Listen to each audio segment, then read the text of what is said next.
Good morning, everyone. It is Sunday, November 17th, and you are watching our 30th anniversary live stream of the Star Trek Customizable card game, brought to you by the Continuing Committee. This has been a work in progress for a long time, and I am thrilled to be able to share some of this stuff with you today. Um, my name is Charlie Plain. I am the director of First Edition, and then I'm going to let my co-hosts introduce themselves, starting with Maggie. Hey everybody, Maggie Geppert. I'm the executive officer. So I'm Jadzia Dex 8 on the boards, and I am a longtime 1E player. Well, had a big, uh, I forget what had a big section in the middle where I didn't play, but I'm back and Hiatus. excited to be here for this stream. Excellent. Patty? Hi, I'm Paddy Ty. Here's on Pad on the forums. I'm head of the creative team and also one of the set designers for one of the upcoming projects. And Daniel. Hi, I'm Daniel Madison. I am the former director of communications. I've been involved in Star Trek in some capacity or another for 30 years now, and uh, have have had a number of roles within the community, and currently in retirement. But I'm here as I'm here as the guy that knows nothing about what's going on, so I get to be the hype man. Absolutely. Or at least I know a little bit of what's going on, but I wasn't involved in any of it. So Okay, shall we get started? Let's do it. Yeah, let's go. All right. Well, we're going to start out with a very special surprise. Greetings to the fans and players of the Star Trek CCG. This is, well, it's me, Dax, Lieutenant Ezra Dax, also known as Nicole DeBoer, and wishing you all a happy 30th anniversary of this wonderful Star Trek game, the customized card game, which so many people play. I mean, all over the world this game is played. It's a wonderful game. I've signed many of the cards. Thankfully, I feel so truly blessed to be a part of Star Trek. It has changed my life. I was a Star Trek fan myself, and to end up on a Star Trek show with this character Ezri Dax, who I just absolutely love playing and loved her. It's really been a blessing for me, and to travel the world and to meet fans, Star Trek fans all over the world. We really have something special. It really is a big family. And I think it's wonderful to have all these various games that there are as an extension, as part of this Star Trek world, and ways for people to connect, because it's all about our human connection and interaction. And games are a big part of that, about how we all connect, about how you guys all connect. So I'm sure there's a big game happening for the 30th anniversary. So just shout out to all of you guys. Love you, and keep on playing. Live long and prosper. All right. The surprise is out of the bag. We sprung for cameos. yay! Yay! That is not That's the so much only one. fun. That is That was not the only awesome, one yeah. you will see today. So we'll just let that as a teaser. And thank you to Nicole for making that lovely little message for us. I didn't know she was a Star Trek fan before she played Dax. So that's cool. Neither did I, but it's cool. If you're not one before, I think you end up one after. So I did see her at a convention one time, and it was one of the ones where you could pay for like the dinner and theater on the Saturday night. nice. There used to be this company called Slanted Fedora that specialized in cons in like small Midwest cities. So they would come to Champaign-Urbana when I was in college, and there was a dinner dance there, and I got all spotted up and everything. She's like, I love your spots. That's awesome. Patty, why don't you go over the agenda for us today? Yeah, I mean that gives away one of the items. The third one there, obviously, is the celebrity cameos. We've got a few of them coming up. Obviously, we're looking at celebrating the whole 30 years of the Star Trek CCG. We've got what our plans are for how we're going to celebrate the 30th anniversary over the next year. Got the celebrity cameos. We've got announcements about our upcoming expansions, and we've got Q&A at the end. So get your questions in on Discord, on the forums, on YouTube. Let us know what it is you want to know. Awesome. Yeah, let's get into it. And we like Patty said, we'll be watching everything, and we will be collecting questions to answer at the end, so we don't take too long. This is a lot to get through. So let's start with some Star Trek memories. This one is Maggie. You want to talk about this? I thought this was wonderful when I saw it because I used to love picking up Scry magazine. Although this article I believe was before my time, because I didn't start playing until 1999. So uh, looking at this deck list from Dave Bowling was I thought just like totally trippy because I started playing after they put the 30-30 rule in place, where your 6 missions were not part of your seed deck and all that sort of stuff. So I always love reading, like looking at these old decks where they're like, nope, you could have 30 cards and that's it. Total deck That's had to be like, 60. or 60 cards, thank you. Yeah. Or you could have 60 cards max and that was it. Like otherwise you are so it's interesting to see the his choice gets seated, having a cryo satellite and a Betazoid gift box and the 3 people in the cryo satellite and only 15 dilemmas because that's what you can get. Mm-hmm. Yeah. So really interesting to see that. It looks like it was a Klingon deck. Yep, from Kronos with Honor. Yep. Todd played I'm Romulans, vague. and look how young Dave Bowling was. Todd. He looks just the same. His hair is just a little grayer now. That's Yep. all. I mean, the man is very, very well preserved. And we want to thank forum user Rachmaninoff for this. He sent these to us. So these will be posted on our forums later to read through in more detail. And speaking of old photos, this one was sent in by Armis. Wow, that is not correct. All right, my script is already wrong. Patty, you want to talk about this one? Yeah, I was just going to say it's great to see such a international lineup there. Something which the game has maintained over the years. We've still got players all across Europe and North America. You can see there we've got I recognize some of those names. Players from US, Canada, Australia, Sweden, and the UK there. So it's great to see that. And there's a few familiar faces on there, looking a bit younger. Yeah, absolute babyface Mike Harrington, babyface Brian Sykes, and current 1E playtest manager James Monthebroten are on this one. And it's also fun to see that old Decipher website one more time, with this terrible layout. So thank you to Armis for this gem. We did ask members of the community out there to share some memories, and I thought it would be fun to share them with you. So picture 2 players sitting across from each other, both with patchwork Romulan decks. Now imagine the rarely seen Q-Flash deck come out. Visualize 2 players slamming their heads against dilemmas, one of whom is rarely, if ever, drawing a card because they're doing ops downloads off Impact Nora every turn.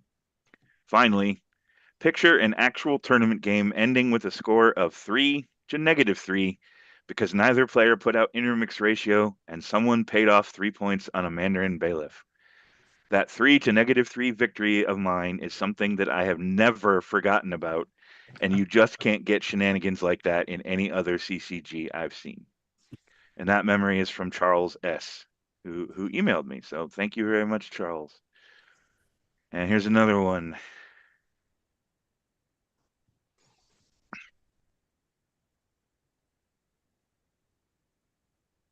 All right. I can remember working at the gamekeeper at Sun Valley Mall. I mean, who goes to a mall anymore even? And my Right. coworker bought a box for the store and he picked the middle package and it was the Enterprise D.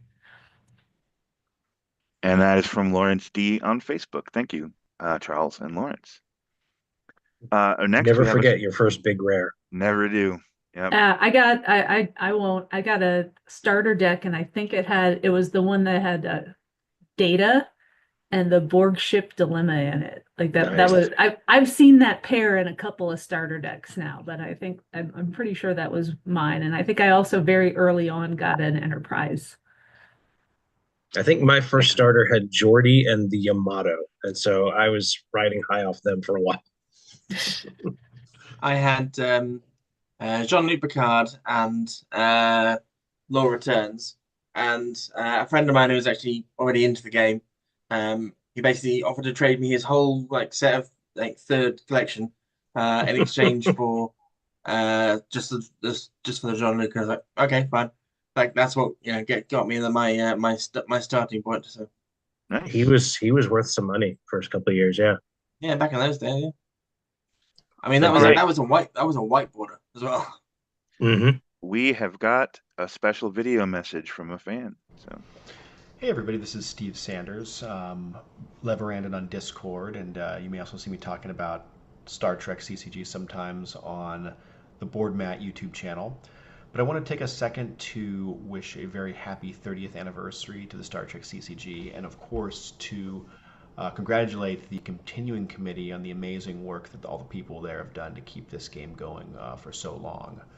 I first discovered this game back in 1997 on my middle school playground, and it inspired me to look through my binder and play what I believe is the first rare that I ever got from a pack, this copy of Retask from the First Contact expansion set that, love that movie, love that set, and you want to figure out how to actually play the Borg and play this game correctly. But over the years, I've tried to think about why this game is so special, and obviously the mechanics and the flavor are part of it. It's the best interpretation of Star Trek in a tabletop game. So detailed, so deep, it really feels like you're in an episode. But beyond that, the mechanics, it's also the people that make this game really special, and the memories that we've made with it throughout the years. From San Diego originally, and playing this game with Dan Hammond and the crew down there, who to this day continue to play. I think originally at a very famous Arby's restaurant, had a lot of fun there. And then as I've moved in other places on the East Coast and online, it's just it's a tremendous game, and the people that are part of it and the passion have really made this game what it is today. So happy 30th anniversary. Here's to 30 more great years with Star Trek CCG. Live long and prosper. thank you much for that, Steve. He did want to join us today, but it is currently 1 a.m. in Korea, which is where he is. So he sends his regards. So Yeah, that cat's he works for the State Department. Yep. Yeah, so I've been on Board Mat with Steve and Matt before, talking up the CC. So there's an episode out there. If you haven't checked out the Board Mat YouTube channel, definitely do that. There's good stuff out there. Yep. Also, I just got a text from Dan saying we still play in that same Arby's, and they'll be there next week. So Famous San Diego Arby's. every time I eat at Arby's, I want to play Star Trek. It's burned into my brain. So okay, we have a memory from a former Decipher game designer that Patty's going to read for us. So Star Trek CCG changed me from a graphic artist into a game designer. My wife worked at a game store in St. Louis, and we attended a party, visiting people, from Mayfair Games demoing a new game. After the demo, my wife's boss threw an envelope at me and said, "You like games, read this." It was a playtest packet for Star Trek CCG. I had remotely playtested for a few other companies, so I knew the drill. I sent them my comments and questions. I kept up communications with Decipher on the Genie BBS, this was the mid-90s, and eventually was offered a chance to playtest their upcoming Star Wars CCG. They flew me out to their Norfolk offices for a large and legendary Star Wars CCG playtest. After a few more playtests, I was asked to join Decipher in Norfolk as a game designer. We moved from St. Louis, and as fate would have it, the first game I worked on in that office was First Contact. So my Star Trek CCG story came full circle. Over the next 8 years at Decipher, I worked on many different games, including returning to Star Trek CCG for Trouble with Tribbles. For me, the Star Trek CCG was a portal to a new life and a dream job as a game designer. Engage, make it so. That's from Chuck K, who is a Decipher game designer. Thanks for that. I never had the pleasure to meet Chuck Kellenbach, but it was so nice of him to reach out and write this for us. So, okay. These comments all came from, there's a Decipher players or volunteers and employees Facebook group, and these where these came from. And this is from Warren Holland, who was the owner of Decipher. Best fans in the world and one of the best times in my life. And then we also had a comment from Cindy Thornburg, who was the president, I believe. So, Yeah, a talented team of game designers and artists made this game a beloved classic for many fans. So happy it's still being enjoyed. so yeah, Decipher is the Decipherians we were able to talk to. They're thrilled that we're still playing this silly little game 30 years later. So we just thought we wanted to share that joy with all of you. But it's time to talk about what's coming, which is, I assume, why most of you are here. Although most of you are now here for the celebrity cameos, but that's okay. We basically have something every month happening from now until October of next year, celebrating the full year of this anniversary. It just felt too big to do, one day, 1 month. So we're doing a whole year. And over this time, we're going to have special tournaments. We're going to have contests. We're going to have tons of articles. We're going to release special virtual expansions, and we're going to have special promos for you to look at. So yeah, I like that. I like that we've got the MCU calendar going on, yes, and now we're going to bring out Robert Downey Jr. as Captain Picard. yes, that would be a weird choice. He'd be much better as Riker. All right, but just so you guys know, Patty's going to talk about this for us. So Yeah, it's not just 30th content over the year. There's going to be other content as well. We're working on other things as well. We're still looking at doing our regular expansion releases. There's still the normal sort of regionals, nationals, continentals, and of course the big event, Worlds in Germany in August near Munich in August 2025.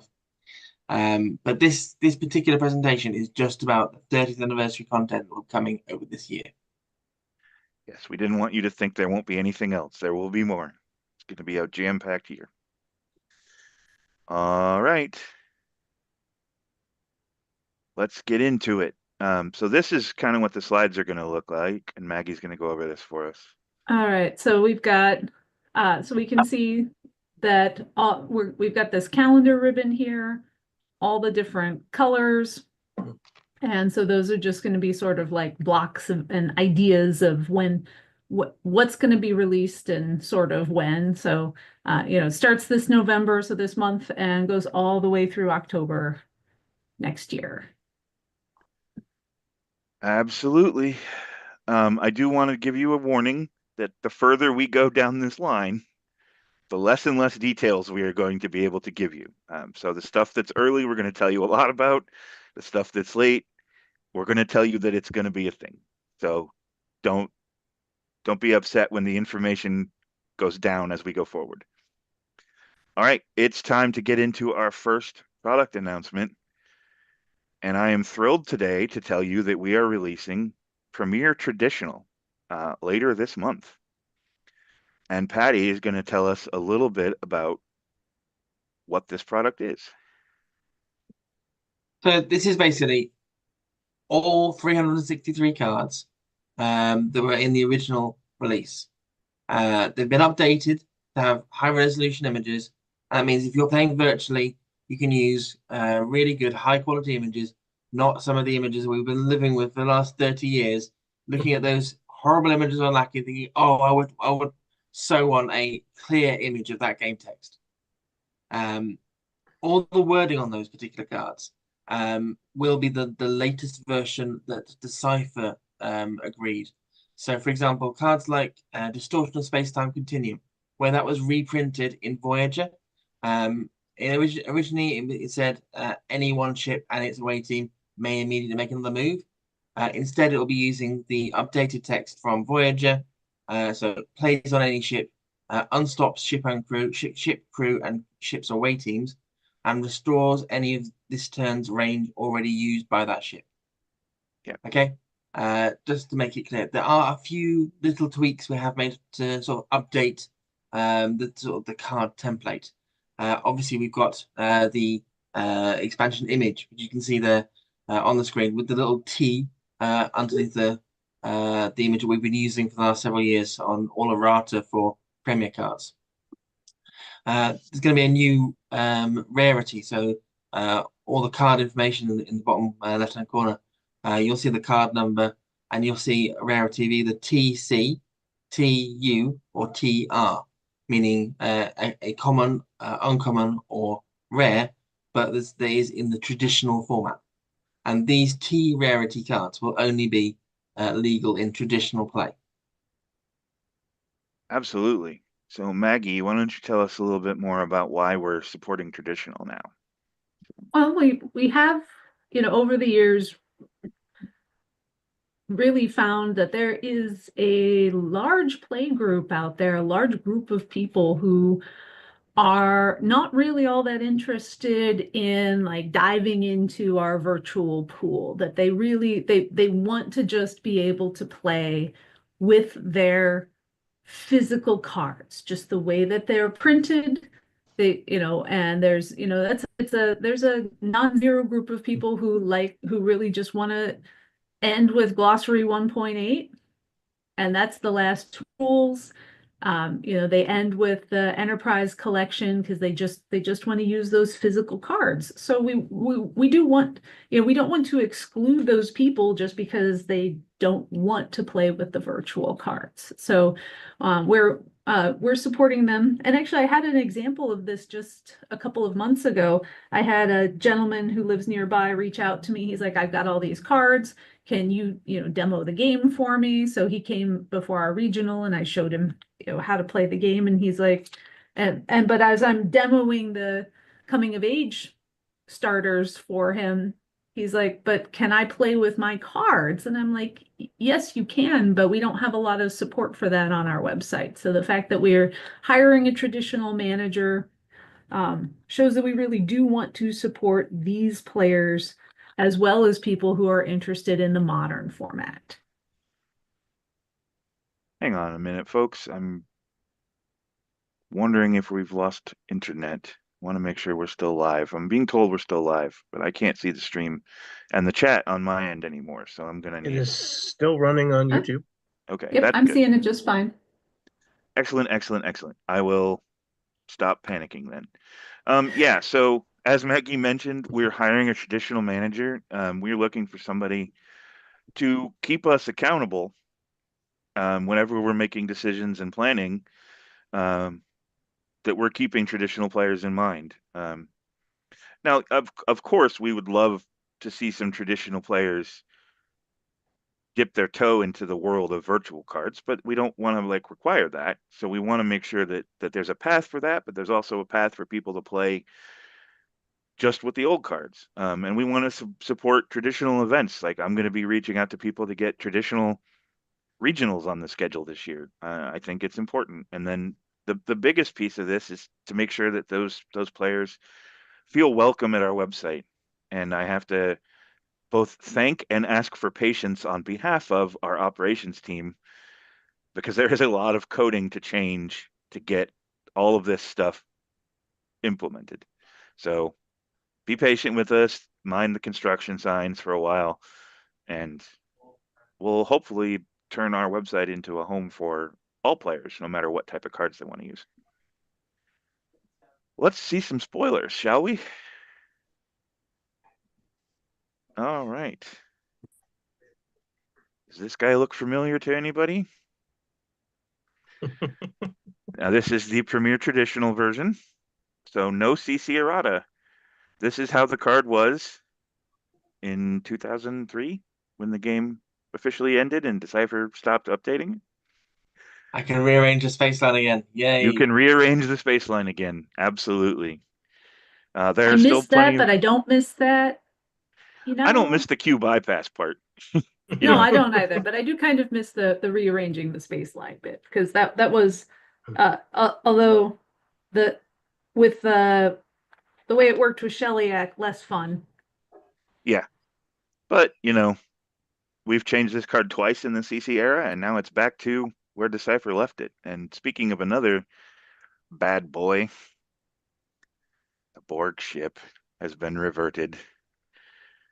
Got that 45 point box on it, and it's all no more self-controlling, no more range, so it can move multiple missions. Nope, it just blows everything up where you hit it, and then moves down the space line one at a time, just like it used to.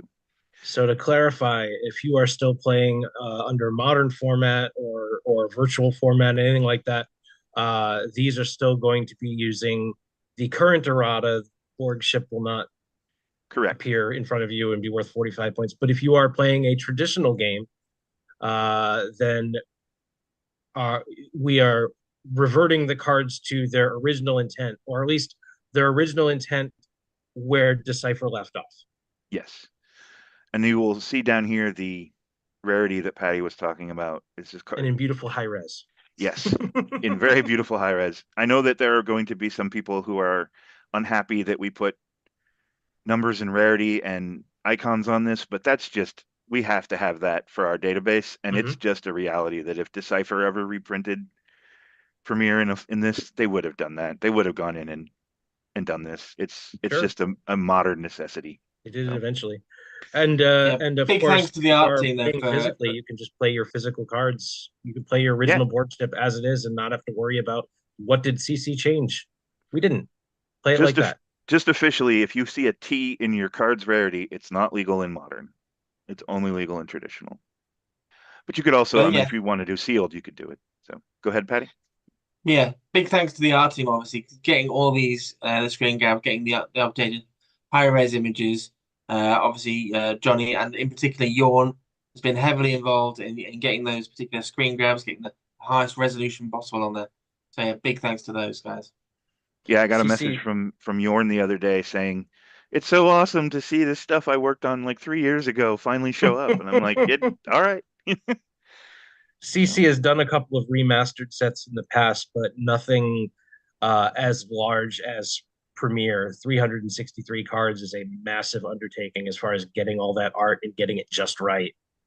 Yep. And again, it's sort of the opposite of a remastered because we undid all of our changes.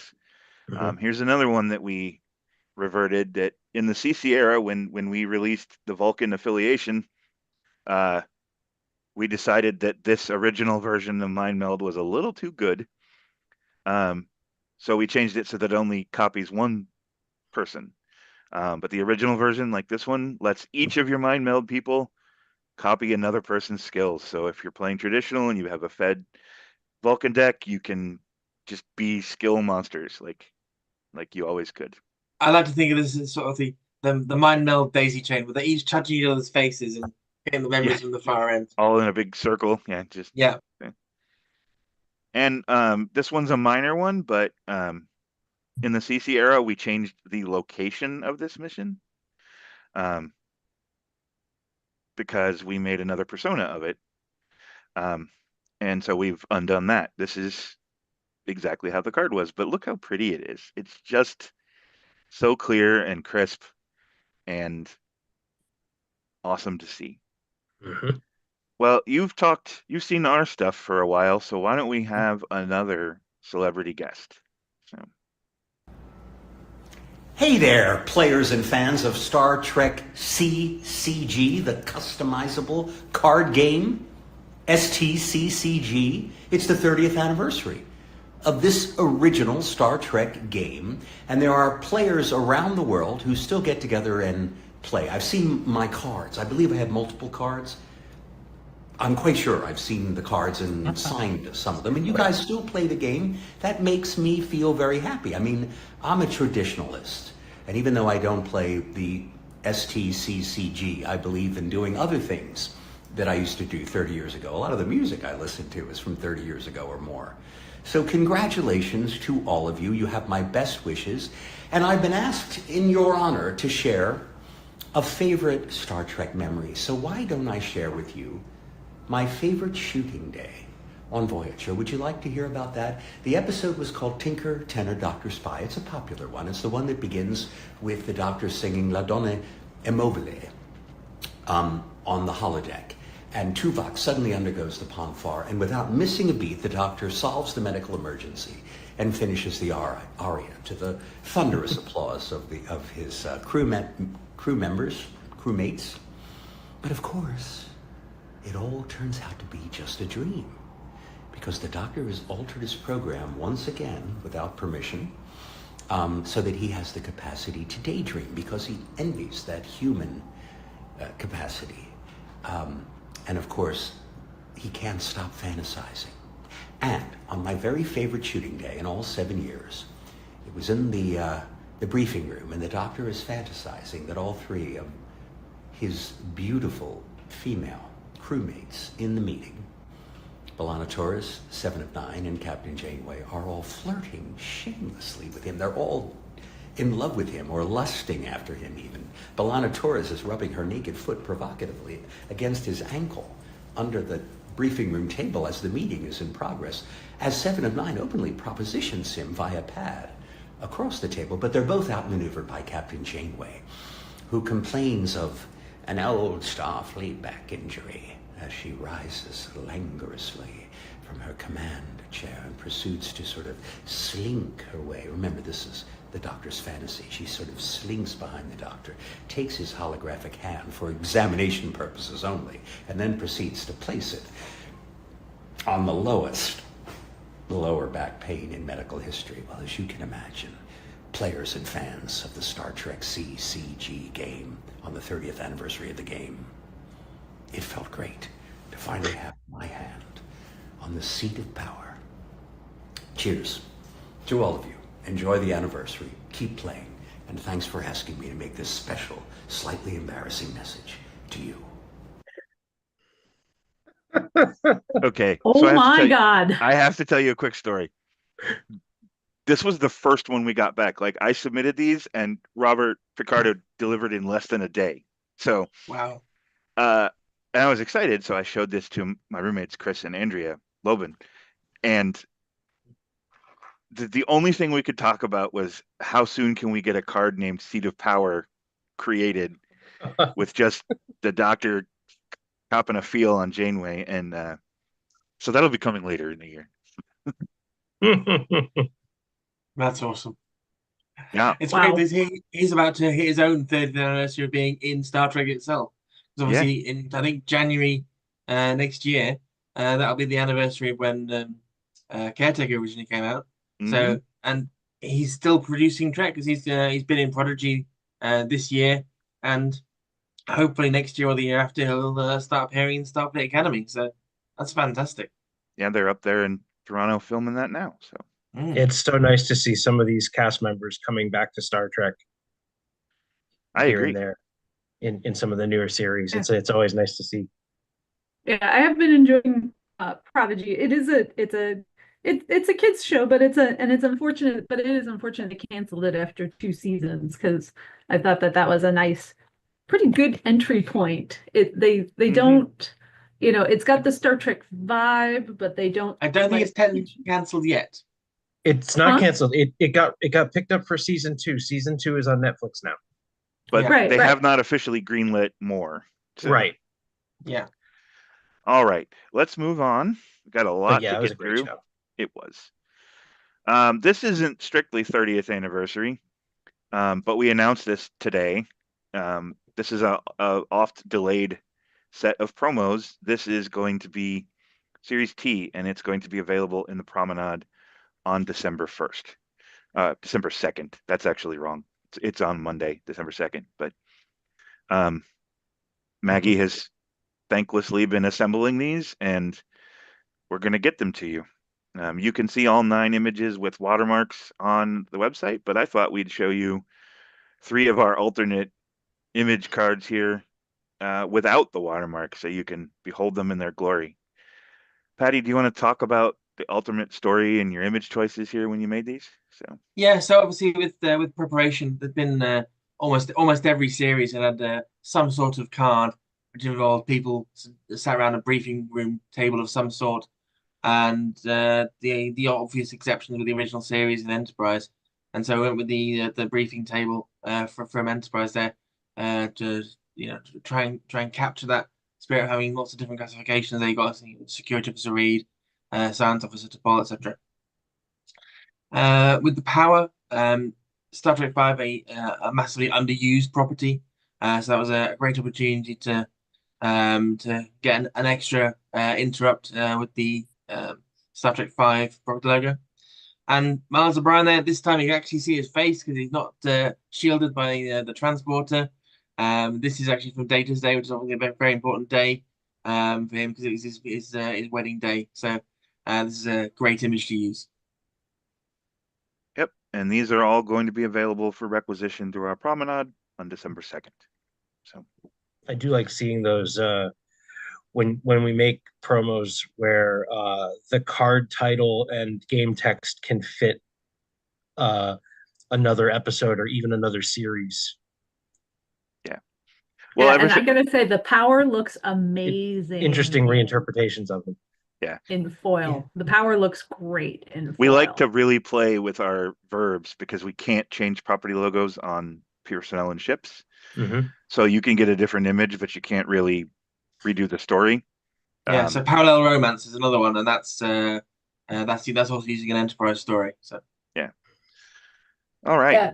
Actually, Charlie, can I show everybody what amused me when I was Sure, go stacking for up it. the stacks? So I don't know Yeah. how well this is gonna show up on the Okay, let me on the camera. stop But sharing so I was and making, right so I'm here. also Tournament Series 24 for our second edition friends are also will also be available.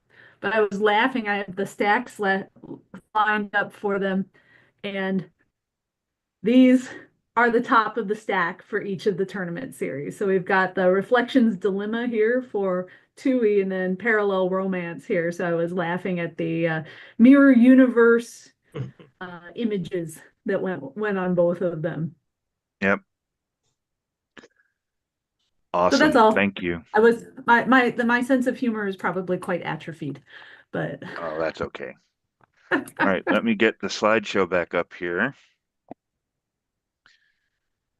because we have another major announcement from Maggie. Here we go. all right. So coming in December is Premiere Remastered. So this is, well, the next slide, I'll let Charlie tell you more, but I am super excited about Premiere Remastered. This So project has been amazing to watch develop. we have been teasing this on and off for 2 years or longer. This is the fabled Project Bookend. It is a proper remaster of Premiere. We've providing all the same high resolution images, but we've done things like correct the lore references. So taking off ranked titles on all those premier verbs, and we've gone to great lengths to preserve the functionality or restore functionality to some of these cards, and remove a lot of the rules overhead. We know remastered projects are controversial, but this felt like a fantastic thing to do for the 30th anniversary. And I cannot, well, we'll talk about that in just a moment. Patty, why did we want to remaster Premiere?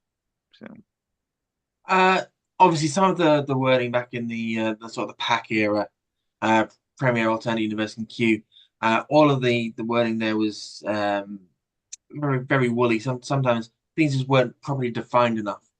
So this was a great opportunity to make things so much clearer on those particular cards. The other opportunity, of course, is that there's a lot of cards from Premiere that are still on the ban list.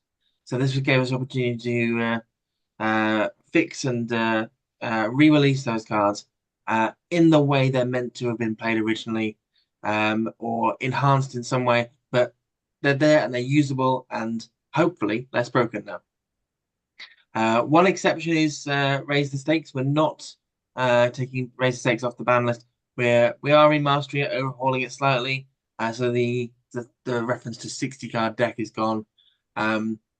But the spirit of the original card is there. If you want to use Raise the Stakes in your own tournament outside of modern gameplay, that's fine. So Neil can use it in his Aberdeen Anarchy events if he wants to. Want to figure out how that works in the realm of virtual cards? Go for it. Yeah, but the rules team have done a massive amount of work on this, so they'll be reducing all of the glossary clarifications, because obviously all that's now on the card. You don't need to have all that extra text to explain what's meant to be going on there. The wording is meant to be as clear as possible.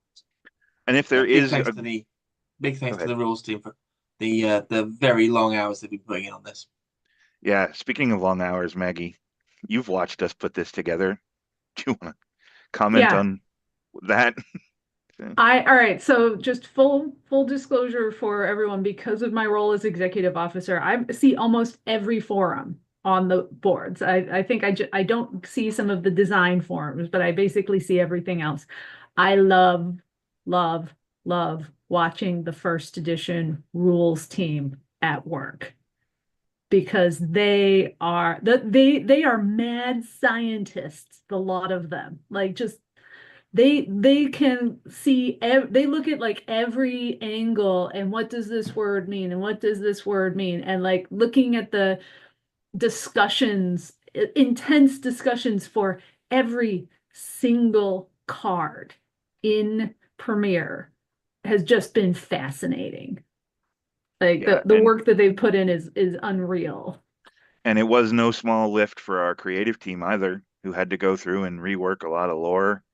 And again, the art team, Jorn and Johnny, this has been a beast. We've been working on this in one form or another for 3 years, and the last 6 months has just been nose to the grindstone, getting it done.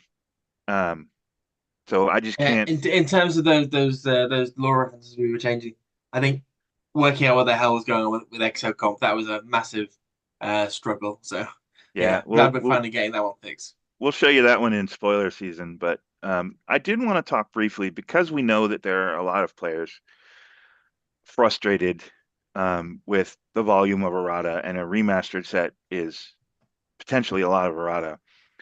We're sensitive to that, and we wanted to try to make it easier to figure out what's going on. So officially, our errata policy is no longer requiring you to have the latest copy of your card. To have the latest copy. So you don't have to reprint things every time they change. You just need to have that text available with you.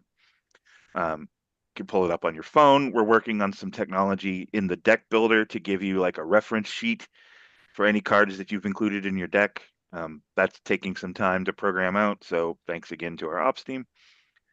But the main thing that we're doing is a lot of these changes are going to be a new category. We're calling them corrections. And this is essentially what we're going to put on anything that we change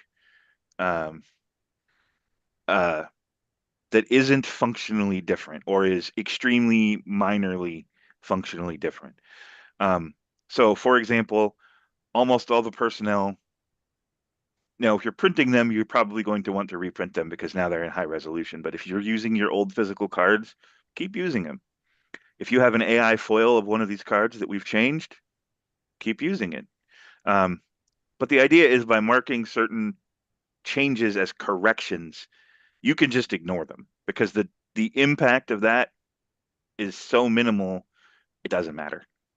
So our goal It's is like to, if you added a species name onto a personnel, we already knew their species. You don't need to reprint that for what was obvious. well, yeah, and then so like all the personnel in Premiere now have clear species and gender.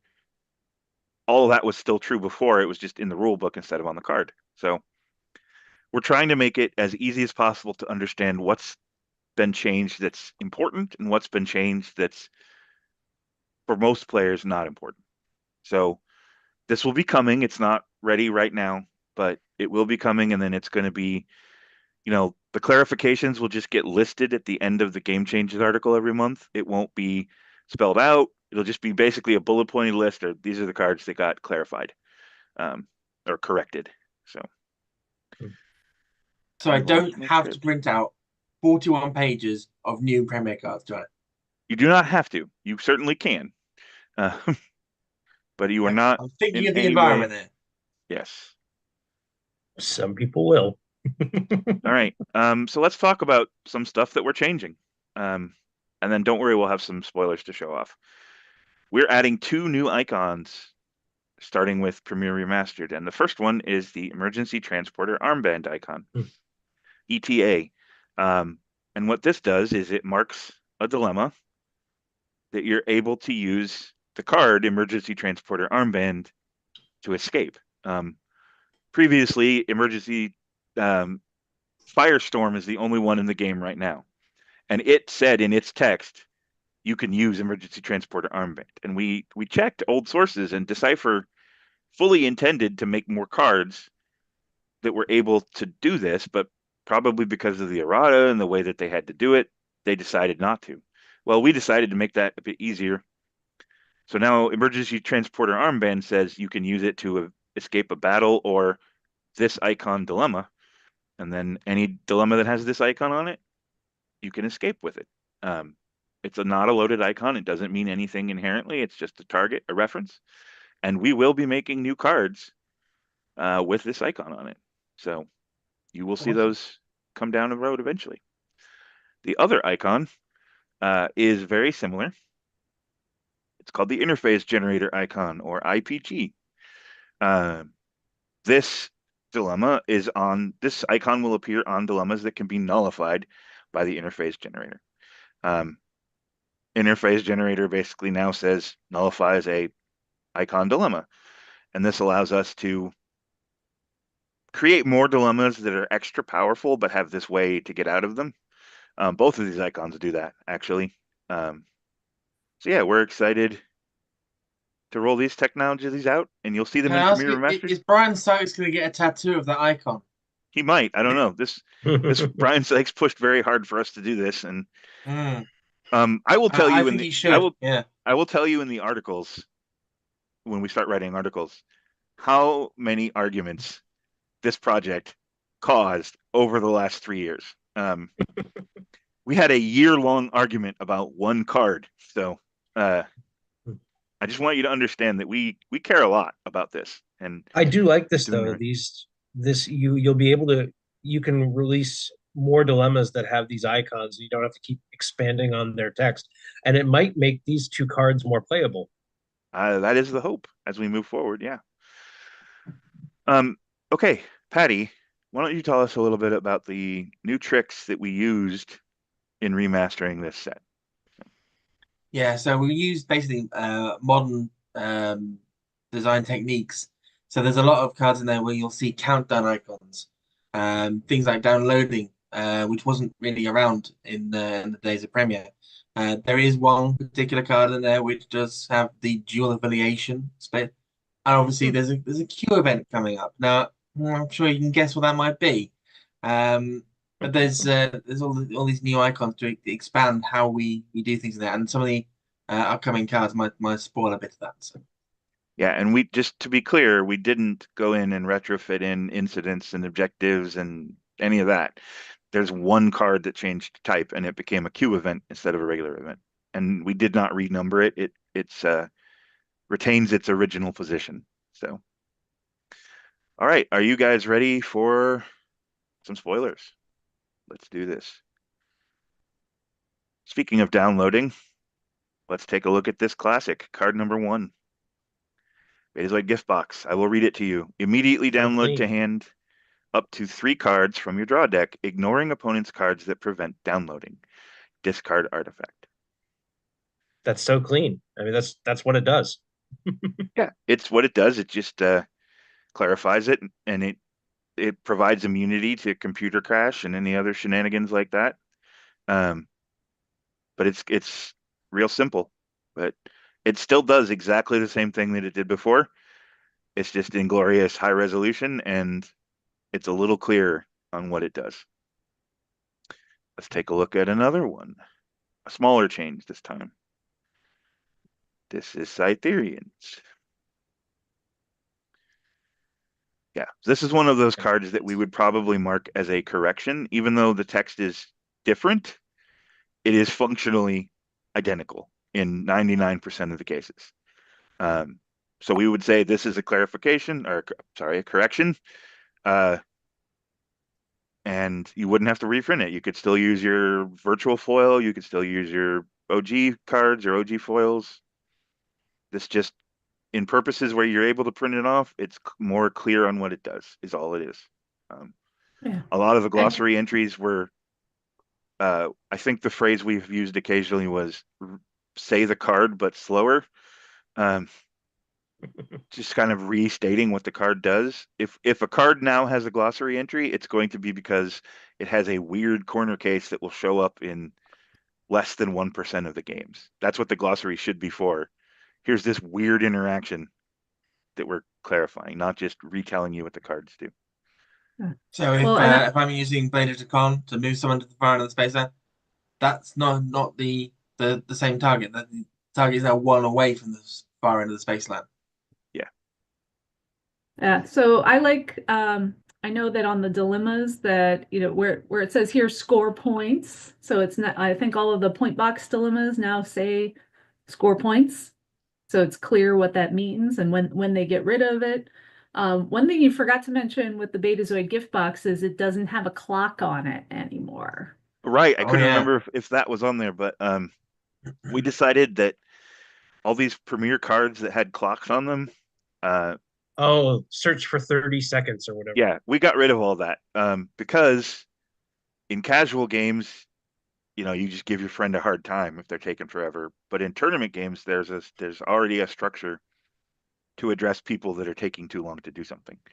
And the hard time limits, we're pretty ableist, and we're not a big fan of that. So if you're in a lot of pain that day, or you're hurting, or you've got a broken arm, your 10 seconds looks very different than somebody else's 10 seconds. So we just got rid of that. So that is a good point, Maggie. Thank you. I had forgotten. Yep. So here's another clarification, correction. Federation pad. We're just generally moving away from using affiliation names when we mean the icon. So that's what you'll see. All the pads and weapons and stuff are just included the Fed icon or the Klingon icon or the Romulan icon. Yeah, I like that. We will still use, like, if we write the word Klingon on a card, that still means Klingon affiliation or Klingon species. If we mean the species, we will still specifically call that out. We're just kind of moving Klingon away from it. species. Yeah. All right.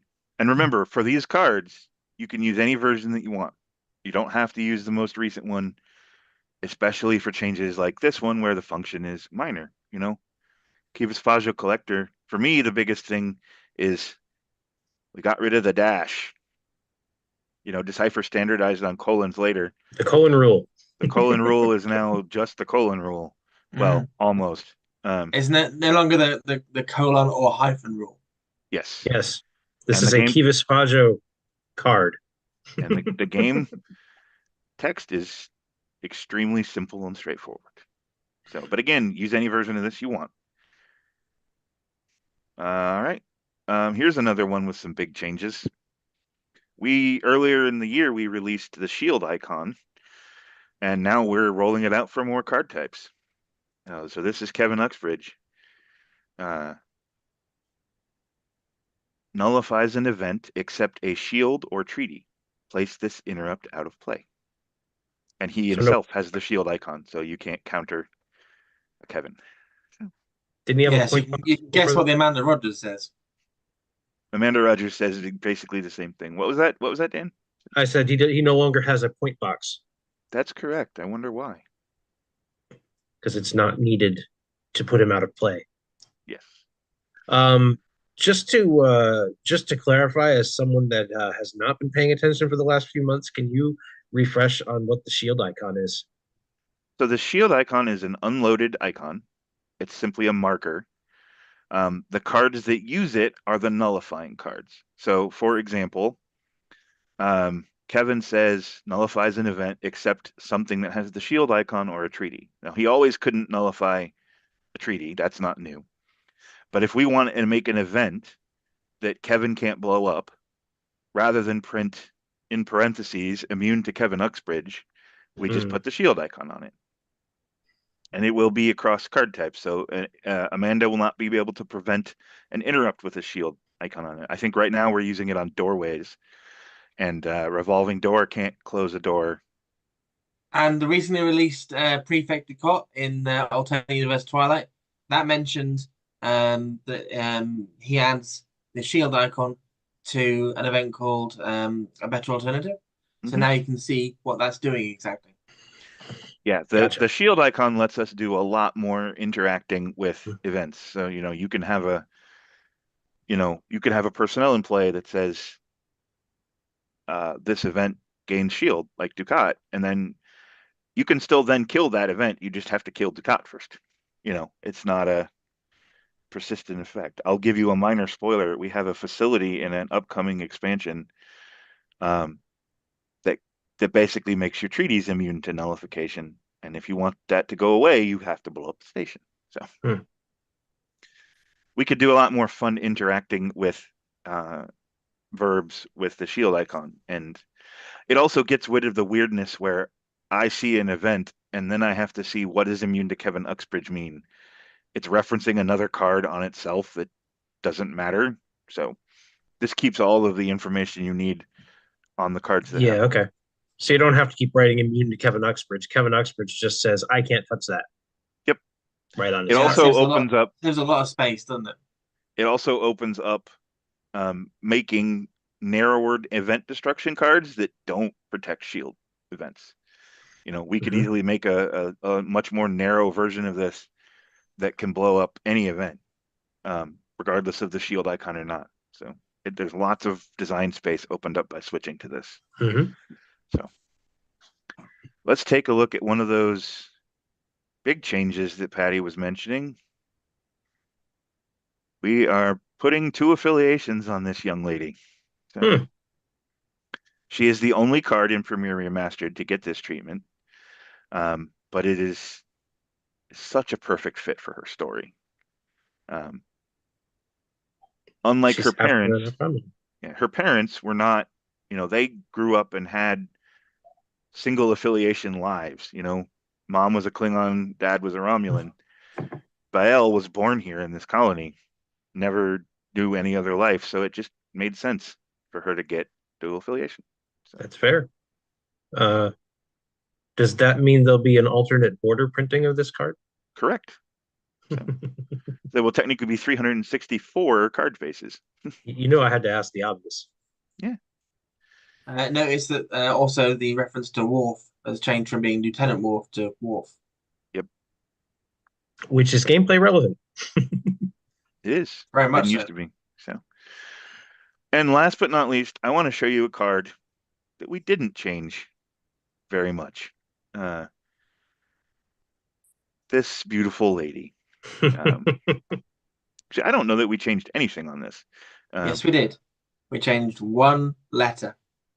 And it's not the letter you're thinking of. Oh, was it It's spelled Planitia. wrong? It You- was Planitia was spelled Planitia wrong. was spelled Yeah. wrong. Yeah. Yeah. But I will tell you this story later, and I mentioned this earlier. We argued about this card for a year, Was it trying about, to. should we put D on it? That was the argument. Yeah. Yep. And it was pretty evenly split for that entire. It got to the point where it was like, well, somebody's got to make a decision, and we decided that to not change her because it's just too classic. So Yeah, I could see that. That's because that's a cascade effect. If you make this the Enterprise D, does that mean now we have to go back and change Starship Enterprise to USS Enterprise?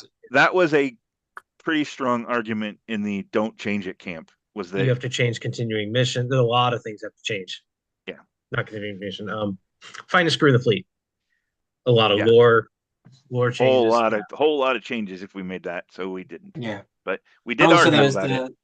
the argument about what the history of the game and how the use of Enterprise has evolved. It's part of that history that's been built in, and we don't want to necessarily delete our history. We want to respect that history. We did get made aware of a desire for some players to have 6 ships named USS Enterprise with various letters. So we might try to do that in a different way. So Fair enough. We could always do a persona somewhere down the line. Yeah, you could always, you could make a card that says Enterprise D. All right. Just have to do We something have different. another cameo before we get into the rest of our announcements. So let's watch. Hi, players and fans of Star Trek CCG. This is Nana Visitor, Major Kira, Deep Space Nine. Just in case the different hairstyle and color confused you. And this is from the continuing committee and from me. Congratulations on hitting 30 years of the game. I understand you're all going to be gathering, playing, and it's one of those global events that amazes me about Star Trek. I'll tell you, one of my favorite memories from the show is, I think it's something you'll find very relatable. And it was the first time I got to beam in and beam out. Watching the original Star Trek as a young person, as I used to watch before I'd go to my job as a chorus girl on Broadway. I'd watch the show while I ate my dinner and be at the show for a half hour. And that was like a routine. It was on Channel 11 at the perfect time. And, the sound of it, the beaming in, beaming out, the magic, it was so Star Trek-y that when I got the job, I could not believe. Now, it's not as glamorous. It's just walking into frame of camera, standing there and walking out. Hate to tell you that. But even that felt like such an honor, such a thrill. That's when I knew I was on Star Trek. I was beaming in. And the first time seeing it on TV with everybody else, I was beside myself. So, yeah, I've got so many great memories of Star Trek, not only of the show, but of the people that I get to communicate with. I'm thrilled to be a part of this celebration and this big moment in the game. So big hugs and kisses to you all. Play well. I love her. She's so Aw. awesome. Awesome. Yeah. She's so awesome. So, all right, we got more to get through. Let's keep going. You should have listened to she's Lower Decks as well. She's been on Lower Decks. Yeah, not as a cast member, just a guest star. But we are going to be doing a special series of 30th anniversary tournaments over 2025. It's sort of a play through the history of the game experience. And if any of you veterans out there are being, that sounds like a Talos 4 tournament, you are correct. It is that. It is also a 30th anniversary, so it's both things. We're calling this year's The Voyage to Talos 4. It is 8 events across 2025. We're planning on doing January, February, March, April, June, July, take August off for Worlds, and then September and October.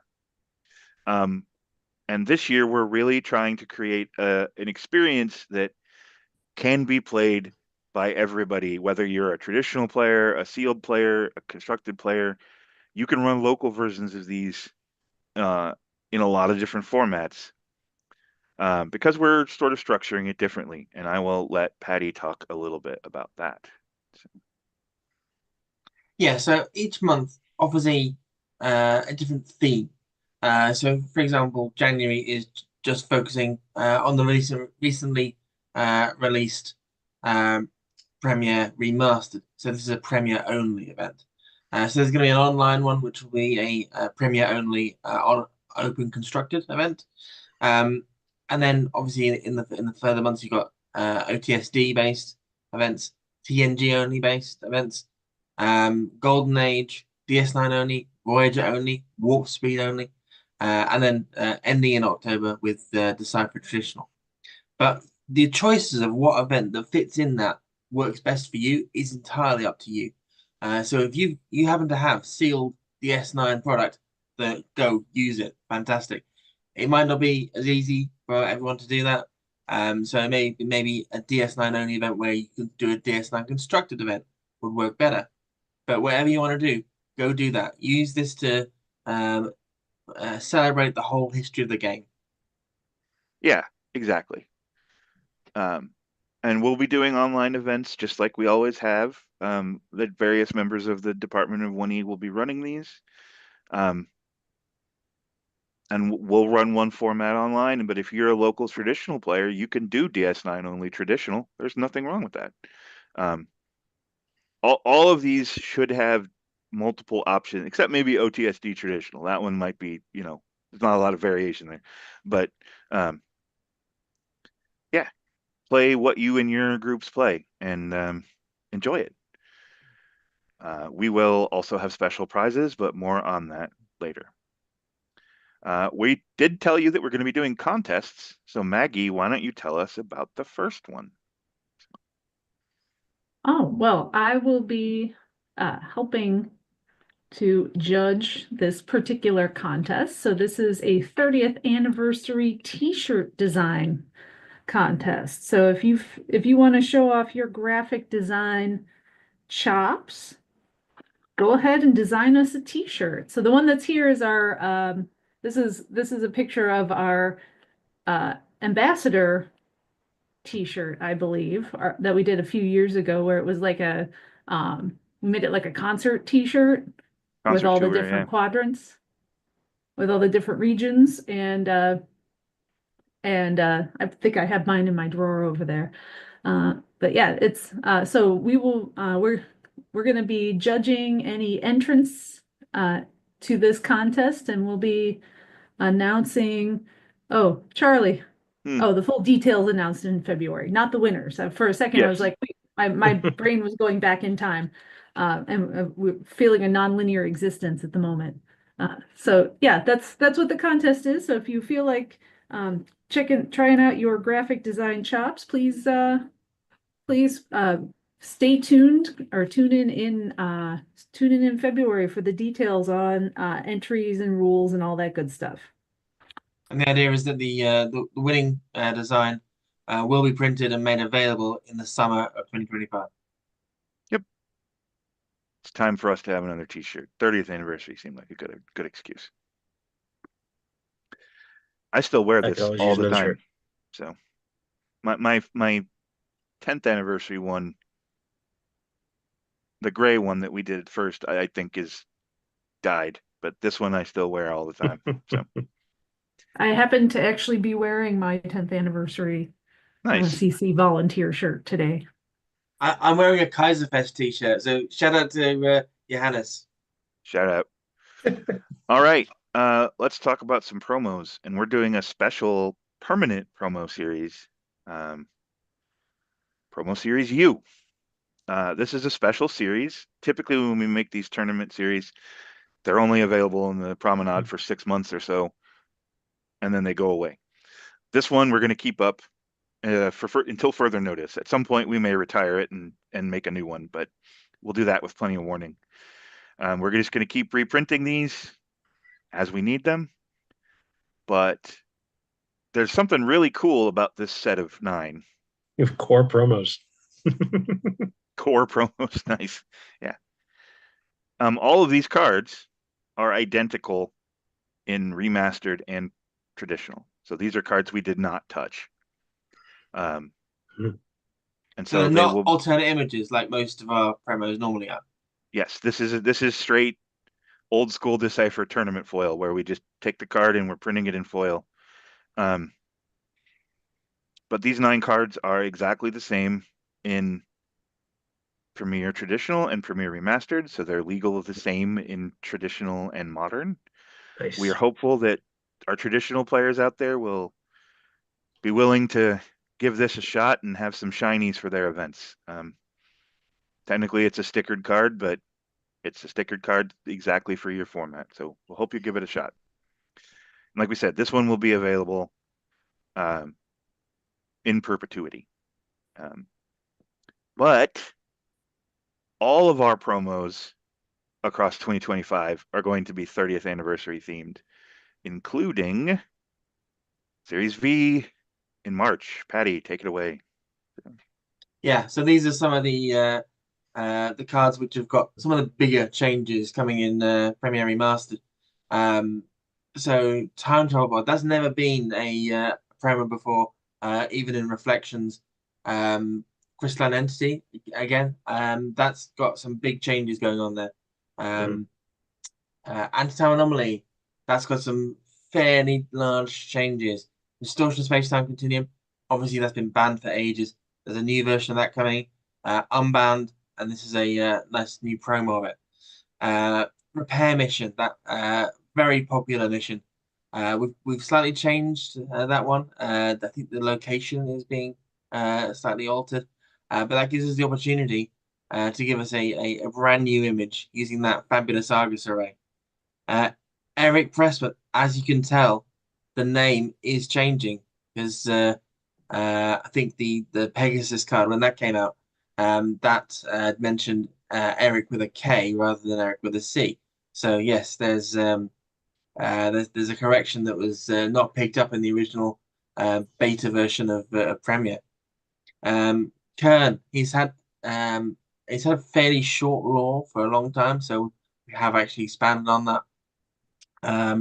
And then you got a set and the Kazara as well. But these are all cards with fairly big changes. I think a set. We mentioned the Braylek, which is her actual ship. So rather than just saying that she commanded a Cardassian ship, we actually named the ship in there. And just for clarification, Aset, Madred, and Dr. Ferrick did not gain affiliations. They're still not aligned. Correct. We have affiliated versions already, so we didn't need to do that again. Yeah. Cool. So this will be available in March. I didn't put that on the slide, but these will be available in March. Cool. Yeah, I'm sure Maggie's over here freaking out because I'm sending her all these extra promos, but I'm getting you help too. So no, it's fine. It's cool. We just need to get the files to Jeremy ASAP. Yep. Well, these ones are going to be a little later, but they'll be there. Okay. All right. I know we just had one, but it's time to have another celebrity cameo. So. Hello there. My name is Elizabeth Dennehy. I played Lieutenant Commander Shelby on Star Trek Next Generation Best of Both Worlds 30 years ago, and then thanks to fans like you, was finally promoted to Admiral Shelby on Picard. Thank you so much. And I guess it's the 30th anniversary of something else really big, the original Star Trek customizable card game. And this is a message from the continuing committee to all of you players and fans of the Star Trek CCG. How are you? So great to see you all. I am recovering from a knee replacement. Even admirals get funky knees and need to have them be replaced. So anyway, I just wanted to shout out and say, who's playing Shelby? I wanna see the resemblance. I want to see who's playing Admiral Shelby. So I'm sitting here with my leg up, and I just think it's amazing that a game has been going on for 30 years. I think it's amazing that Star Trek is still going on, and it's due to incredible fan support from people like you. Thank you so much. It's very moving to me that people still care about Shelby.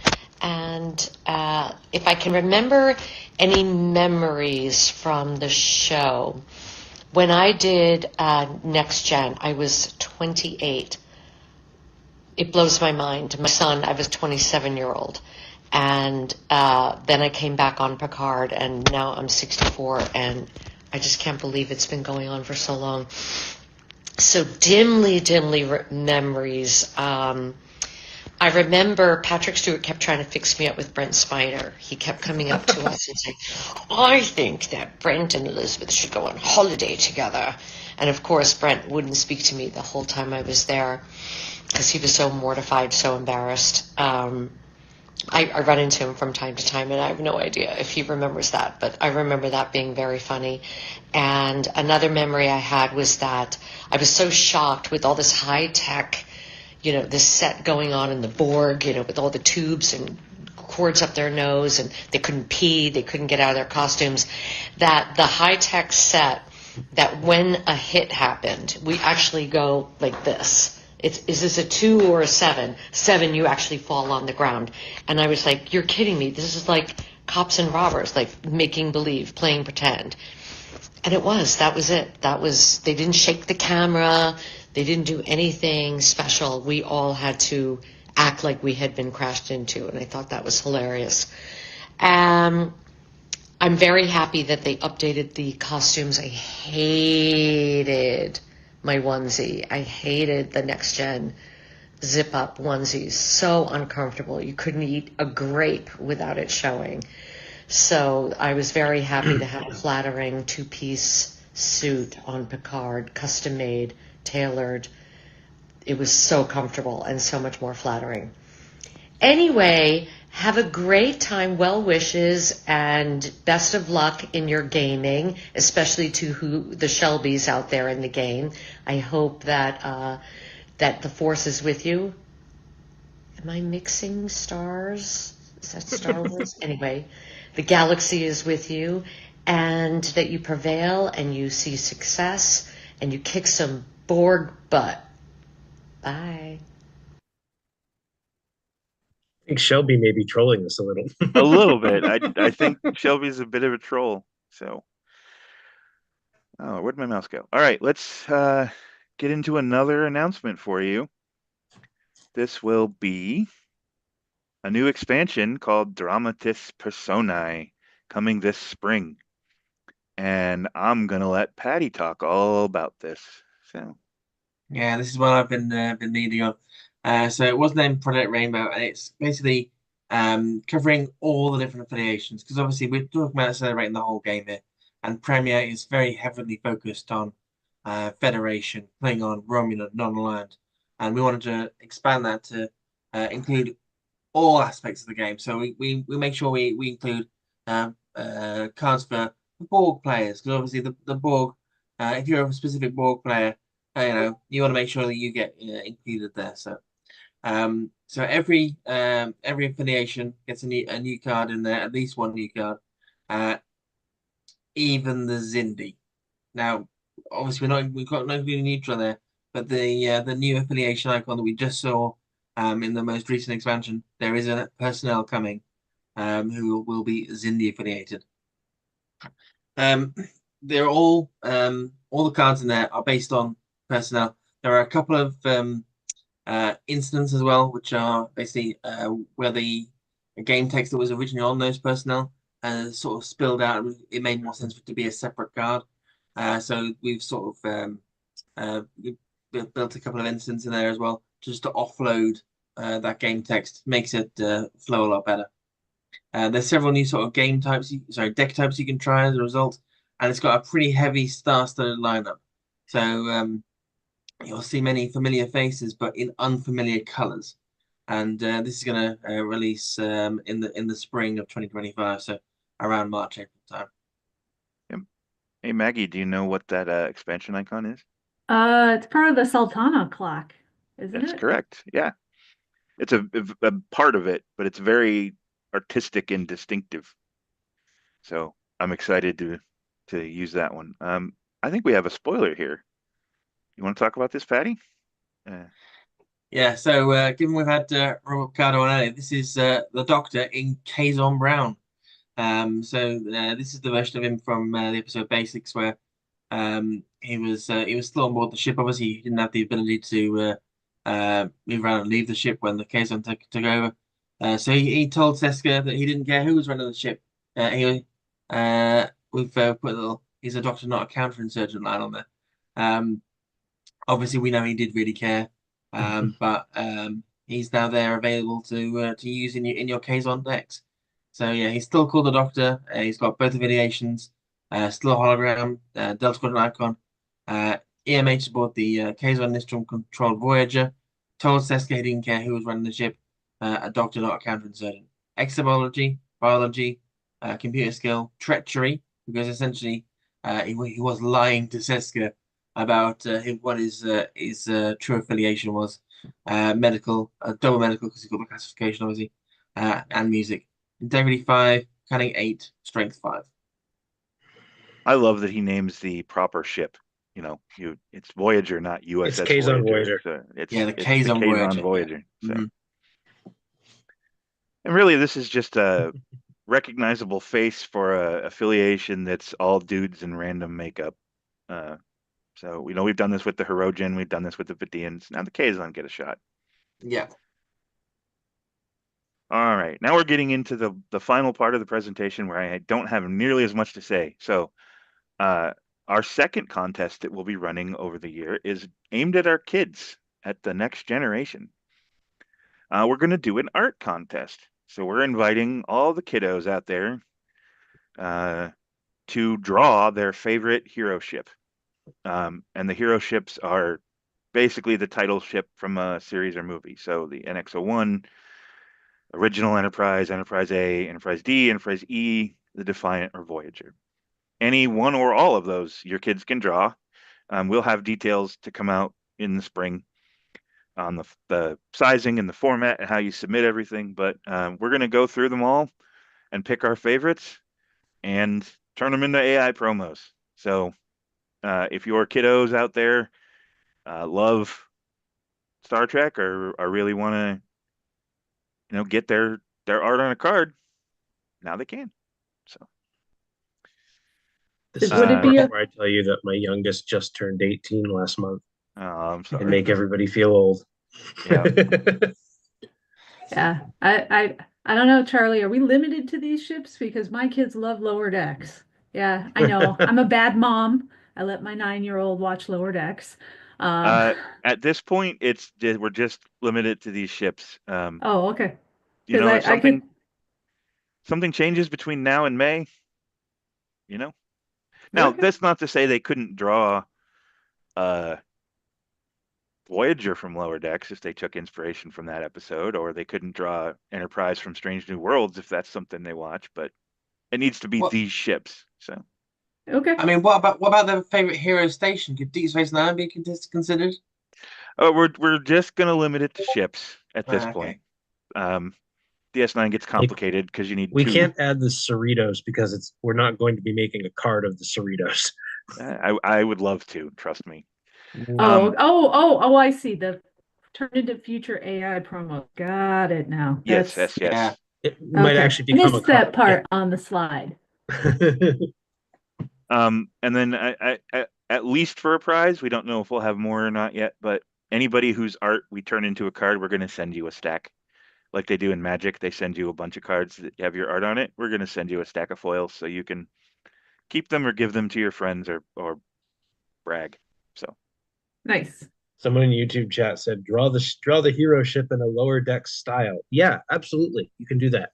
yep, Draw one of the ships in the it's just gonna have the native property. Like if you draw Defiant in the style of lower decks, it's still gonna be a DS9 card. Sure. But all right, another announcement for you. Another expansion in the summer.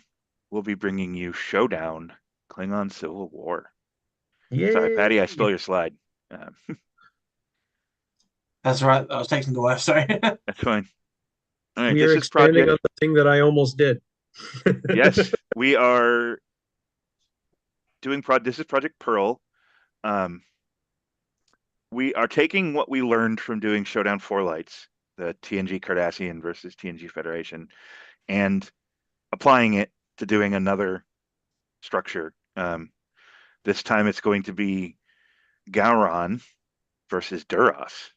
And as you might be able to tell from the affiliation icon, there's a little bit of help for each side. But these are not treaty decks. These are not Klingon Federation decks. We'll let you. It's not a Klingon Federation deck or a Klingon Romulan deck. They are Klingon decks that have a little help in them, and we'll let you. It's going to be very vague because we're only now getting it finalized to go to testing, but it's going to be fun. So. No, that sounds awesome. I already am looking forward to running the online release event again for that. Yep. And we're doing our best to learn the lessons from Showdown. We did a whole debrief after 4 Lights where we talked about what worked and what didn't. And we're addressing all of that and trying to make it even more fun. Plus, it's just such a good story. If you've always wanted an excuse to play with Klingon Civil War and all those random Klingon pack cards, we're going to give you one. So. I assume people were interested in the pre-constructed decks if we're doing another series. Yeah, I mean, Showdown 4 Lights was really well received. There was good feedback. I mean, there were things that we did wrong. But this seems like a popular idea. We heard from a lot of people that were like, I'm printing these and keeping them on my shelf. So if me and my buddy want to play, that's what we're going to do. We're just going to make these every so often with cool different pairings. So, and I promise, Scout's honor, the next one will not be TNG. We weren't really planning on doing another TNG, but then this opportunity came up, and we're like, all right, we got to do this. This is too cool. So, all right, I have another cameo for you. Okay, the 30th anniversary of Star Trek CCG. Well done. Well done for your longevity, your stick-to-itiveness. And I wish you all a grand celebration. Yes, I loved playing Garrick. I loved being on Deep Space Nine. Garrick was one of the great gifts from the acting gods, absolutely. And in terms of a memory, I have an odd memory, which is there was I think in 1991, shortly after, or 92, I can't remember now, but shortly after, Deep Space began, we had a major earthquake here in Los Angeles. And Armin Shimmerman and I had very early calls because the earthquake was something like at 4:30 in the morning. And we were in the makeup trailer, and we had most of our makeup on, or at least we had the prosthetics on. And so when the earthquake hit, and it was a huge one, our heads bouncing off the top of the makeup trailer, they immediately sent us all home. And, with our makeup and everything, because we were concerned what was going on with our families. There was no phone service. So as we drove home, obviously in separate cars, since Armin and I don't live together, we would stop at intersections because there were no lights, and people would see us in our makeup and thought that perhaps the earthquake had opened up great fissures in the earth, and these creatures were coming out. Anyway, that's my memory. Anyway, congratulations, players and fans of Star Trek CCG. Take care of yourselves. Bye. I would totally watch a buddy comedy of Quark and Garrick living together. Just I saw the two of them. I think this was actually the same con that I mentioned with Nicole DeBoer earlier. So the evening was always theater, and so it was Armin Shimerman and Andrew Robinson doing readings. Sorry, my internet was unstable, so I shut my video off for a second. I think I'm back now. Doing plays, read short stories, plays, and that sort of thing. And then all of a sudden the mood in the room changed, and they started doing the root beer scene. Which is if you don't remember, that's the one where they're talking about the Federation with the metaphor of root beer. And Way of the Warrior. Yeah. no makeup, but Garrick and Quark were in the room, and it was just like even it was just they were there. It gave me shivers watching them. So that was they're just both wonderful actors. So all right. that was a great con memory I had of them. Excellent. All right, we're heading towards the finish line now. Maggie, why don't you tell us a little bit about the September promo series?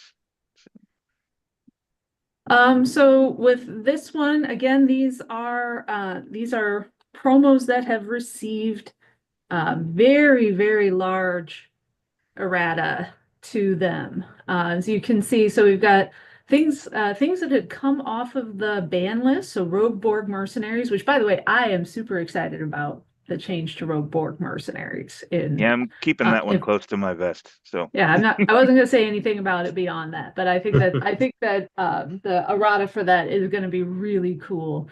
I know we got Red Alert finally, hopefully in a good spot. That one's always been tricky for everybody. So these are beautiful AI cards, virtual foils again. So again, things that have received pretty big, well, not all of them have received pretty big erratas, but certainly Bael, Taxutat, all of them. So that's going to be a good series. Even Mercenary Ship. Sorry. Mercenary Ship is no longer unknown class. That was a request of the rules team that we get rid of most of the unknown classes. So, and so go obviously wanted to put that one in specifically because of the recent death of the actress Patty yesterday. So, we wanted to make sure to get that in there. Also, Showdown, the name change you might spot there. It used to have 2Ds in the 2E version, switch back to using just the 1D. So yes, we're going to correct that as well. Mercenary Ship got a class in 2E, didn't it? I believe it did, yeah. And then Bael, she's going to be in her Romulan colors here. Oh, cool. Nice. And we'll do a Klingon foil at some point down the road. But all right, it's time for our last announcement, and I'm going to leave this to Patty and Maggie. So the other end of the bookend, we're doing the last Decipher set. So this is the traditional version of All Good Things. And a remastered version. Yep. Coming in September and October. So this was actually the origin of this whole project. When somebody first floated the idea of remastering Premiere, I think mid-pandemic, like 2020, we were like, oh man, the art team's never going to want to do that, but we'll ask. Might as well. And I asked, and they said, sure, but I want to do All Good Things as well. And it was described to me as like putting a bookend on each end of the Decipher era. And so that was the origin of the code name. Ignoring Okay. Enterprise Collection, of course, because we already remastered that. So Yeah, that one was already done. So yeah, if you wondered where Bookend came from, it was these two projects. All Good Things is only 40 cards, so it is going to be significantly less of a lift for everybody.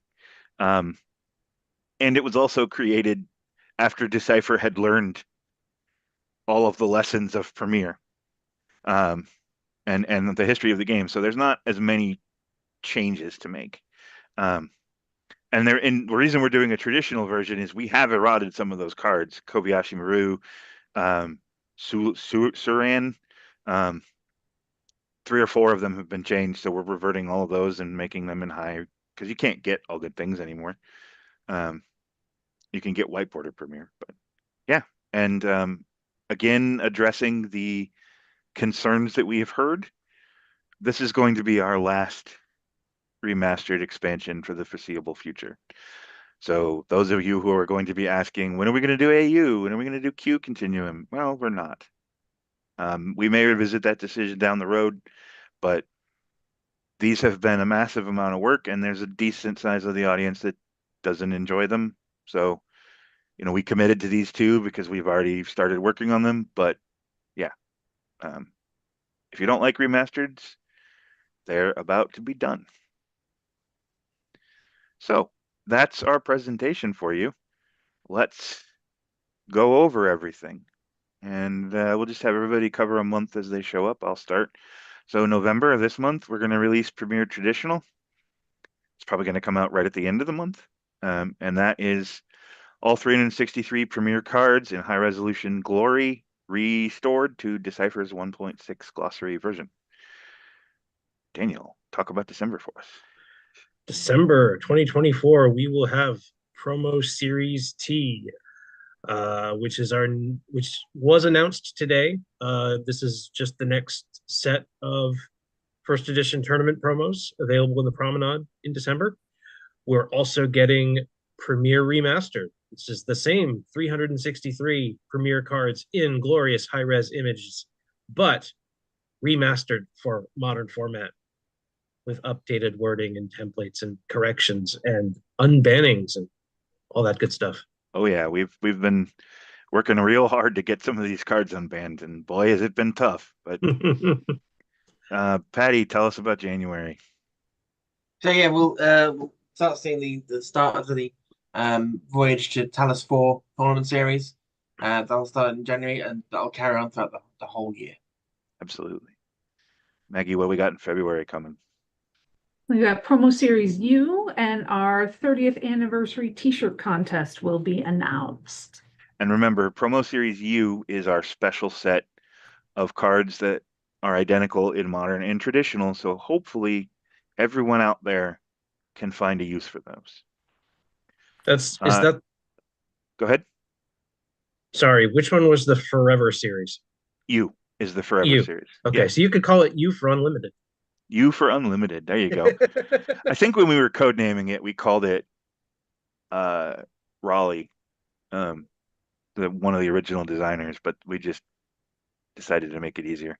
Mm-hmm. Coming in the spring, we'll have Promo Series V, which is just our next normal set of tournaments promos, and because T has only just come out, we'll keep them overlapping for a while. We'll be starting our kids ship art contest, and we'll be releasing Dramatis Personae, our off-color affiliation.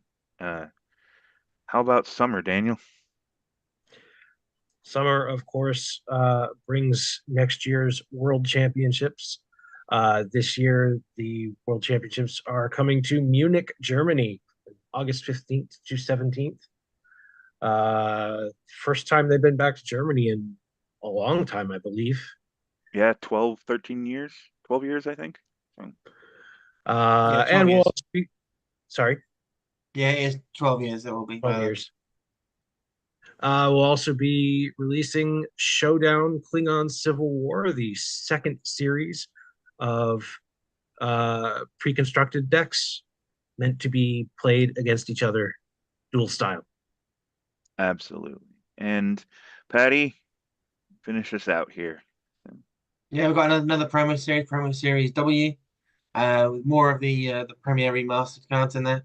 And then you also see the All Good Things Traditional and All Good Things Remastered releases to close off and finish bookending this celebration long year.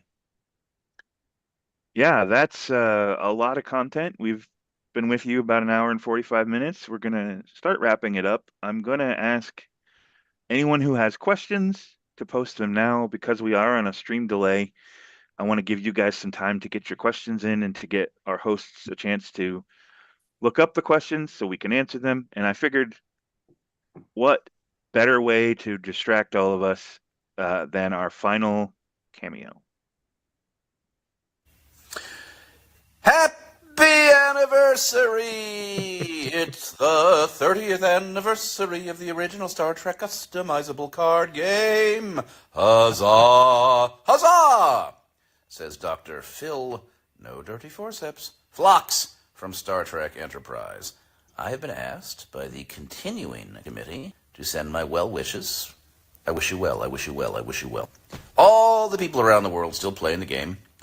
And I've also been asked to share a favorite memory from my time in Star Trek. A favorite memory. Well, there are doubtless many. I will say that now, if there are any Star Trek customizable card game players out there under the age of 18 watching this, you must leave the room immediately. Oh no. Oh my. My story is slightly blue. Every year we had a costume contest. Everybody on Star Trek, crew, cast, producers, etc., gathered together on the bridge, and anybody who wanted to would engage in a costume parade, and the winner would receive a prize. I'm not actually, I shouldn't even be an actor, somebody who particularly likes to dress up. It's a small miracle to get me in pants. In fact, my affection for you all can best be demonstrated by showing you that I am indeed wearing pants. However, I showed up that day, no intention of participating in the costume contest, and the focus puller, one of the people who helps to run the camera, was despondent because she had shown up as the dominatrix in a couple, and the guy who was supposed to be her submissive chickened out.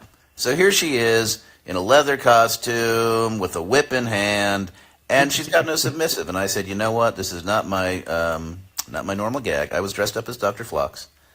I said, tell you what, let me go see if the wardrobe department can rustle something up and I'll be your submissive. And in fact, we had the entire Paramount costume department at our disposal. So they got the whole regalia, the red rubber ball, the leather panties, the little halter I wore. They put a dog collar around my neck and a leash.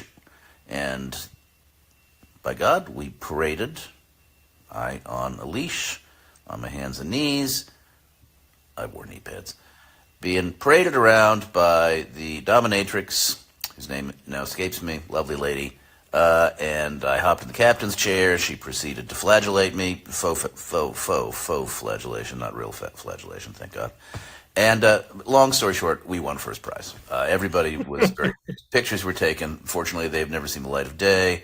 I'm sometimes thinking that that's my retirement plan. If I ever really am down to my last penny, I'll start peddling the Phlox in bondage pictures.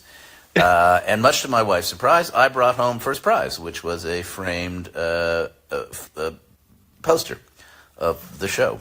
And people to this day that walk in the house, they say, oh, you have a photo of the show. It's like, well, that's a funny story. Now, they subsequently decided that they weren't going to allow actors to actually appear in the costume contest in their makeup. That was clearly a rule pointed directly at me. The following year, however, Scott Bakula and a team of Star Trek cast and crew won first prize, coming as the entire Rocky Horror Picture Show contingent, and Scott Bakula was Frankenfurter, and I can tell you he rocked a pair of mesh stockings. So this probably is not the Star Trek story of your dreams, I'm sure that there are other more Star Trekky stories, but that is possibly my favorite memory of many wonderful memories in the 4 years I was there. Many, many wonderful memories. It was a blast. But one of my favorites, doubtless. Because I've never won anything before. That old Scottish joke. I don't know what it's been, but I won first prize. Anyway, I hope that the people who play this game, generally speaking, aren't 13 years old, because if they are, I've marred them for life with my stories. Happy 30th anniversary. Happy 30th anniversary to the original Star Trek customizable card game fans from all around the world. From Dr. Philip Phlox. Mwah. That man is a national treasure. So Oh my God. All right. Wow. Just wow. okay, so full disclosure, I hadn't watched this one yet. Um, I don't think I would have done Probably anything should have. different. I still would have played it. But I wanted to at least get one that I was surprised by. So this one, I watched about the first 10 seconds over and over again while I was testing out the slideshow. But I didn't watch that one beforehand. I watched most of the other ones. I I will always feel fondly about the phrase of now this one's a little blue. Because my grandma used to love to tell dirty jokes, and that's how she would always start off the dirty jokes. Is this one's a little blue? So All right. Well, I like to think my grandma would have laughed heartily at that story. I believe she would have. All right. We have about 10 minutes, so I'd love to answer any questions that have popped up in the chat or on the Discord. We do have a couple on the YouTube. Sure. Why don't you hit us? So we have one from Alec Lachev. I'm probably going to get your name wrong, and I apologize. Question for Charlie: are you planning to publish a first edition project update article similar to articles you've posted in the past?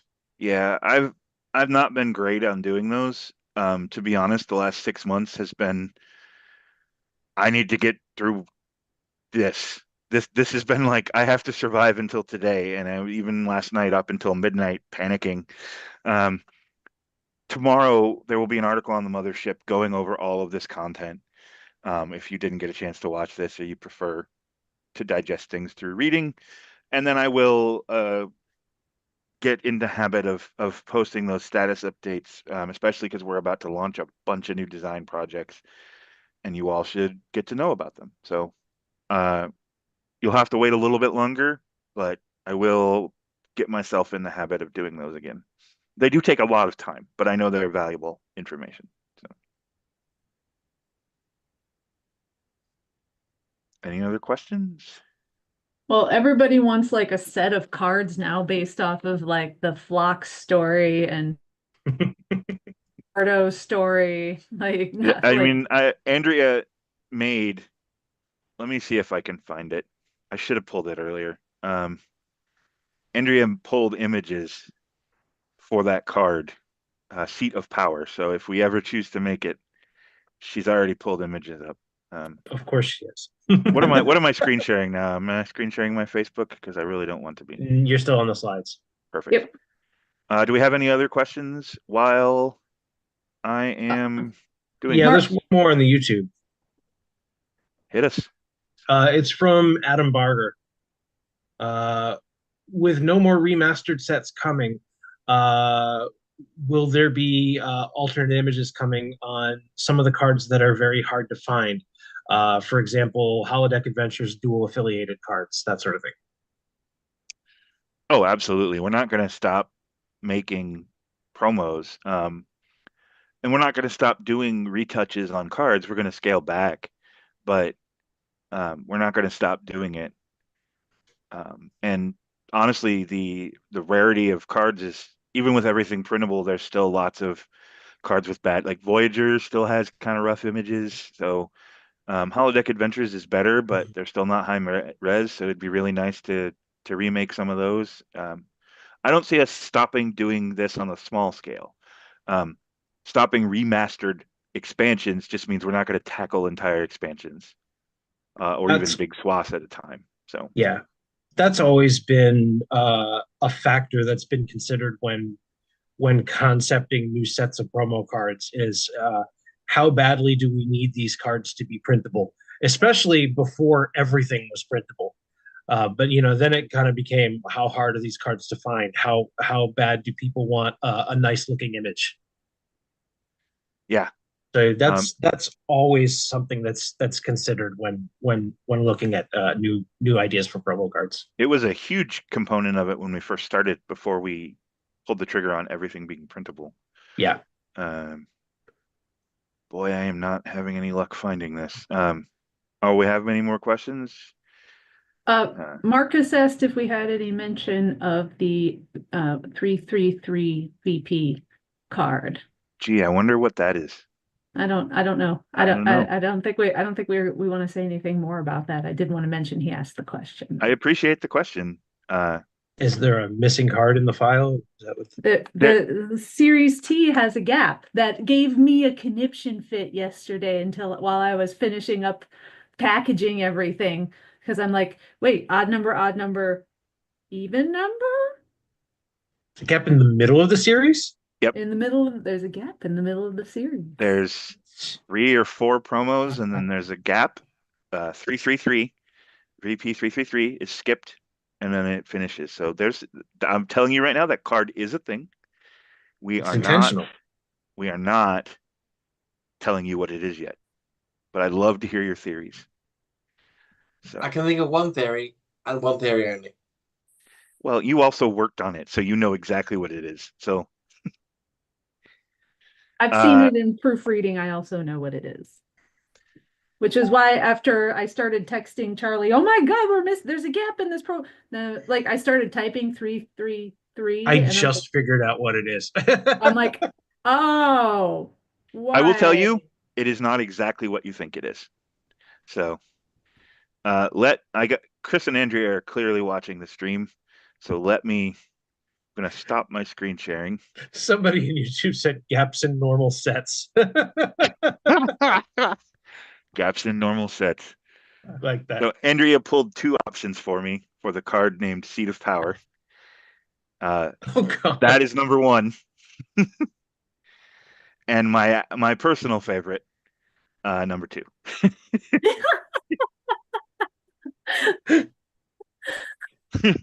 So if we make that card, we will have an image for it, I'm sure. So nice. Thank you to Chris and Andrea for pulling that up for me and saving me scrolling backwards through Facebook Messenger. Did we have any other questions?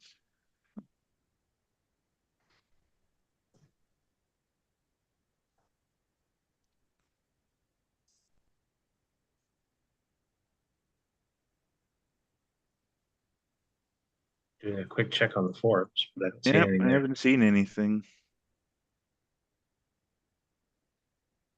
Yeah. Yes, if Yeah, we the make forums that are card, there. we will absolutely send Bob Picardo a copy of it. So Yep. Nothing that I see on the Discord, no. alrighty, folks, then we're gonna go ahead and give this just a few more seconds because we know we have a stream lag. I want to thank all of you for spending some time with us today. My name has been Charlie. I am Midnight Lich on the forums, and I am the director of First Edition. You can reach out to me on the forums. My email address is everywhere. You can get a hold of me. I'm not hard to find. So I eagerly wait to hear what you guys think and hear some feedback from you, and can't wait to share more details of this project. I'm going to have all of our hosts tell you where you can find them. So I am Maggie Geppert, Jadzia Dex 8.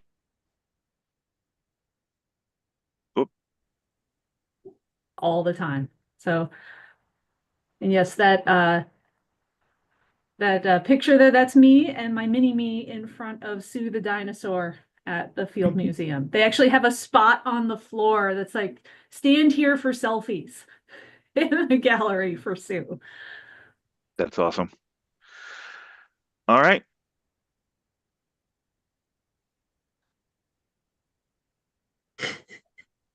Patty?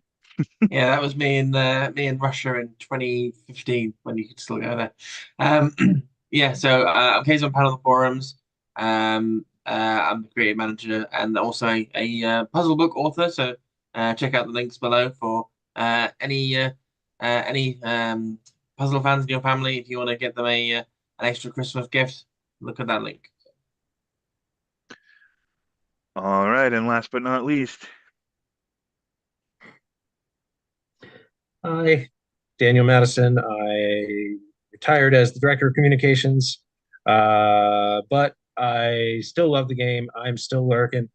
You can find me on the forums or on Twitter at OKCoyote if you want to hit me up, and I occasionally will read them. I didn't mention this, but I'm also on Facebook. You can find me there. So that's our stream for today, guys. I want to thank Maggie, Patty, Dan for joining us. I want to thank everybody out there for watching. I want to thank all of the volunteers that have put in countless hours toiling on some of these projects and some of these plans.